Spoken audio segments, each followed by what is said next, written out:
So now we have assigned a port, we have given it the labels to a port, and also we have assigned its direction, that means whether it is input, output or in out. So this is about step number 7.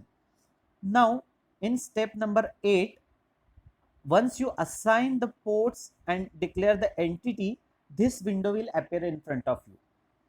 So the part which are shown by a dark slide or dark line, that is the code part that we have to write, that is not appear automatically. So that is we have to write, but the rest, that is entity, then end of the entity, then architecture, that will get you ready made. But the code part, that means whatever the after begin means your starting of your program, so you have to write that into a after begin, so that will not get you ready made, so you have to write that VHDL code.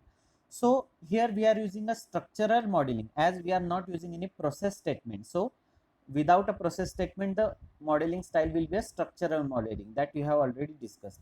So we are using a structural modeling, and we are simply assigning a behavior of that particular code, that means y will get a nor b, y will get a nor b, ended with semicolon. Semicolon is very very important. So we are directly assigning y will get a nor b. So this is a structural type of coding or structural type of modeling. And end behavior, whatever we have started, and behavior. So entity is a nor underscore c, that we have already declared. We have ended the entity, we have started with the architecture part. So here, as we have discussed in theoretical part, so VHDL code has three main parts: library, entity and architecture. So see the first section, library IEEE, then we have defined the standard library, then we have also defined the arith library and unsigned library. So this is about the library part. Then entity, so this part is about the entity declaration, that means whatever we have studied in a theoretical, so we are matching with the practical also. So it has library part, then entity part, and then finally the architecture part, in which we are writing our VHDL code. So we have to write, as we have doing the NOR operation, so simply y will get a nor b, that means y will get a value of NOR operation performed on A and B. So A and B, these are the inputs. So this is about the step number 8. Now after doing this, then finally you have to execute this, or you have to simulate this. You have to check its timing waveforms. So how to do that? After, once you check the syntax of this your VHDL code that you have written, then go for its simulation or its timing waveforms. How to do that? Now once you have completed and synthesized, or you have checked the syntax and synthesis your VHDL code that you have written, then go for its test bench waveform. So how to do that? Then select a new source by clicking on a project in a sources. So already you have created a new source, so again select a new source into that your original source of your main VHDL code. Then select, give that new source as again name. So always remember, whenever you are selecting a new source, you have to name that new source, right? You can select such a n number of new sources one after one. So here we are giving name as a nor underscore tbw, that means test bench waveform. So and the location, that is you have already defined. Now on this left side box, as you can see, in the first we have selected the VHDL module, as we have to perform the VHDL coding. Now here we want to execute the test bench waveform. So here we are selecting a menu as a test bench waveform. After selecting this test bench waveform, then name the file that already we have given nor underscore tbw, then select the next button 2 times and then finish it. So this is about the step number 9. So what will happen in next step? So now this window will appear in front of you. Now here you have to simply choose a finish button. That means what? This window will tell you what you have asked the test bench waveform to do. So assign input, wait to check, then check the output, again assign new inputs. So likewise the flow will be there. So this window will appear in front of you after you have creating a test bench waveform. So simply click on the finish button, then you will land to the this window. Now this window will appear in front of you, like so. This window will tell you about the test bench waveforms. So this window is all about the test bench waveform. Now you have to set the input waveforms by clicking on the waveform at different time intervals. So you can still click on more number of. Here I have clicked on the some 8 to 9 input that we want to check.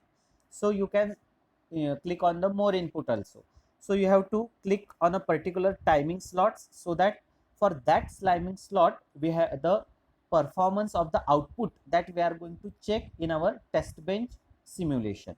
So simply set the input waveform by clicking on the waveforms at different time intervals, so that will get set as a input tests. So now again you have to, what you have to do, once you have set the input waveforms, then you have to line to a next step. So what will happen in next step? So whatever the test bench waveform or the new source for the test waveform that you have created, you have to right click on that, then select a behavioral simulation, right, in your test bench waveform. Right click on that, then select the behavioral simulation. Once you select that behavioral simulation, then this kind of window will appear in front of you, and this is your final simulated output, right? So the black window in front of you will show you the whatever the different input waveforms you have set in previous window. So here the simulation for that input window slots will appear in front of you, and this is your final simulated window for the NOR gate. So here you can check. So at 200 to 300 nanosecond interval, so input A is 1, input B is 0, and the finally A nor 0 will also 0. So finally the output will appear as a 0. Then look at the 600 to 700 nanoseconds. So here A is a 0, so A waveform is down, that means A is at low level. B is also at low level, so B is also 0, and 0 nor with 0 will get 1. So in between 600 to 700 you will get the Y waveform at high state, that means showing 1. So all simulations or all program or whatever the VHDL code that we have written, it is verifying the proper and correct output through test bench waveform. So this is how you can create different projects.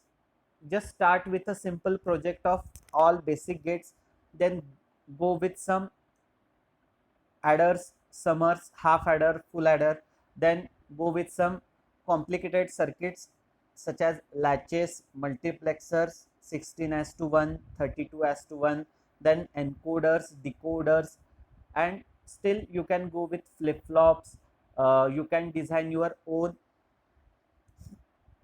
ALU, arithmetic and logical unit, with using a simple code of uh, data flow model, that means process with case statement. You can simply create any a simple ALU project, or latches also you can create.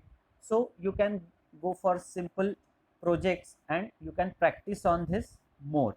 So this is all about the writing and simulating a VHDL code into a Xilinx environment. I hope you will find this video very useful. So thank you for your patience listening. If you have any doubt regarding how to perform, how to execute the test bench waveforms, you can ask me your queries through a mail, or you can simply put on your queries on your WhatsApp group. definitely I will get back to you. Thank you. Have a good day.